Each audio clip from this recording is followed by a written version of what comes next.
अस्सलाम वालेकुम क्लास, कैसे हैं आप लोग? खैरियत से हैं? जैसे क्लास हमने चैप्टर नंबर 6 स्टार्ट किया था, उसमें हम सॉलिड डोजेज फॉर्म में स्पोर्ट्स को डिस्कस कर रहे थे कि स्पोर्ट्स क्या होती है। हमने बात की थी कि स्पोर्ट्स सबसे पहली चीज जो थी कि वो हमारे बॉडी के सॉलिड डोजेज फॉर्म है। इसके अलावा हम बॉडी ऑरिफिस के थ्रू उसको बॉडी के अंदर इंट्रोड्यूस कराते हैं, not in the form of oral absorption या माउथ के थ्रू नहीं।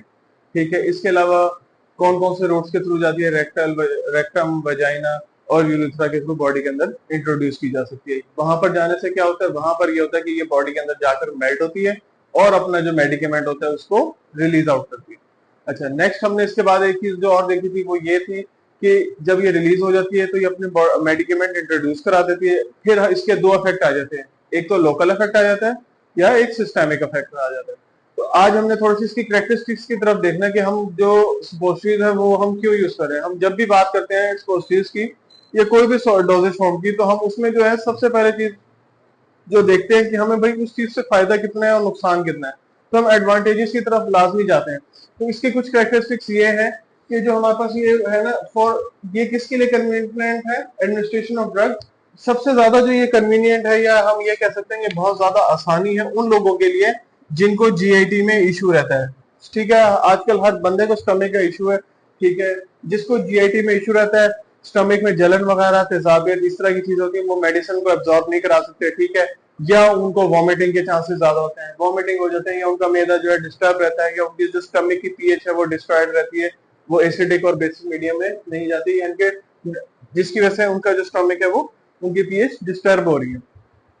ऐसे लोगों के लिए उसमें हमारे पास दोनों तरह के पेशेंट्स आ जाते हैं, बच्चे वगैरह भी आ जाते हैं, छोटे बच्चे। अब आप छोटा बच्चा उसको आप टैबलेट के थ्रू वो मेडिसिन नहीं दे सकते, या हो सकता है एक सिरप जो है वो उसका इफेक्ट ना आ रहा हो, तो सॉरी, उन लोगों के लिए भी हम ये दे सकते हैं। यानी कि इसमें हमारे पास चिल्ड्रन भी हैं, ओल्ड पीपल्स भी हैं और अनकॉन्शियस पेशेंट्स भी हैं। तीनों तरह के लोग आ रहे हैं, बच्चे भी आ रहे हैं, बड़े भी आ रहे हैं, या अनकॉन्शियस है। डेफिनेटली बात है, अनकॉन्शियस में बड़ा भी हो सकता है, छोटा भी हो सकता है। अब एक बंदा कॉन्शियस ही नहीं है, उसको या तो आप पेरेंटल प्रिपरेशन के थ्रू कोई मेडिसिन दे रहे हैं या फिर हम देंगे स्पोर्ट्स के थ्रू, ताकि हमारा मकसद जो है वो हम अपना थेरेपेटिक डिजायर हासिल कर सकें। हमारा मकसद पेशेंट को ट्रीट करना है, क्योर करना है, वो हम इजीली कर सकें। अच्छा, अब हमने ना इसके दो इफेक्ट पढ़े थे कि जब ये बॉडी के अंदर इंट्रोड्यूस होती है और अपना मेडिकेमेंट रिलीज करती है तो ये दो तरह के इफेक्ट देती है, एक लोकल इफेक्ट देती है और एक सिस्टेमिक इफेक्ट देती है। अब लोकल इफेक्ट को हम देख लेते हैं कि लोकल इफेक्ट में हमारे पास कौन कौन से आ रहे हैं। सबसे पहला तो जो है वो है कॉन्स्टिपेशन। इसको जब रेक्टम या वजाइनल के थ्रू इंट्रोड्यूस कराते हैं, ठीक है, रिलीफ फ्रॉम द कॉन्स्टिपेशन। और अगर हम वजाइनल के थ्रू देते हैं तो एंटीबैक्टीरियल या लोकल एनेस्थेटिक या एनाल्जेसिक के फॉर्म में भी ये दी जा सकती है। यानी कि इसका लोकल एक्शन सबसे पहले तो ये है कि कॉन्स्टिपेशन को रिलीज करेगा। अच्छा, उसके अलावा हमारे पास थ्रू कॉन्स्टिपेशन हो गया, उसमें हमारे पास लोकल इफेक्ट है, बैक्टीरियोस्टैटिक इफेक्ट है, ठीक है, एनेस्थीसिया है या लोकल एनेस्थेटिक्स है, इनका भी हम कवर कर सकते हैं। लास्ट हमारे पास है इसका सिस्टेमिक एक्शन। अब देखें, सिस्टेमिक एक्शन का मतलब ये लोकल तो था एक इफेक्ट जो बॉडी में आ रहा था, सिस्टेमिक का मतलब ये होता है कि किसी सिस्टम पर जाकर असर करना। यानी कि अब आपके पास ये देख सकते हैं म्यूकस मेम्ब्रेन ऑफ रेक्टम या वेजाइनल एब्जॉर्प्शन।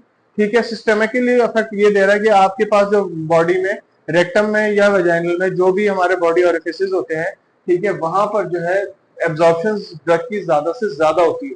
ठीक है, तो सिस्टेमिक इफेक्ट ये कि उसकी म्यूकस मेम्ब्रेन में जाकर जितने भी ये अनसोल्युबल ड्रग्स होती हैं वो हमारे पास ऑफ मैनी सोल्युबल ड्रग्स, यानी कि वहां पर हमारी जो ड्रग है वो सोल्युबल हो सकती है। तो क्लास ये हमारे पास कुछ कैरेक्टरिस्टिक्स थी स्पोर्ट्स की, ठीक है, जिसको हमने देख लिया कि भाई ये हमें कुछ इसके एडवांटेजेस नजर आ गए कि हम स्पोर्ट्स का इस तरीके से यूज कर सकते हैं। मोस्टली जो है छोटे बच्चों में ज्यादा से ज्यादा कॉन्स्टिपेशन के लिए ग्लिसरीन स्पोर्ट्स, इसके अलावा बुखार वगैरह के लिए बोल्ट्राल स्पोर्ट्स का हम यूज ज्यादा करते हैं छोटे बच्चों में। फिर इसकी कुछ डोजेज हैं जो जैसे डॉक्टर आपको हिदायत कर दे, सुबह देनी है या 2 टाइम देनी है, जैसे भी है वो आपने बॉडी के अंदर इंट्रोड्यूस करानी है ताकि आप अपना थेरेप्यूटिक डिजायर ले सकें। तो क्लास ये हमारे पास पोस्टिव की डेफिनेशन का कंसेप्ट आ गया और इसके अलावा हमारे पास इसकी कैरेक्टरिस्टिक्स आ गए हैं।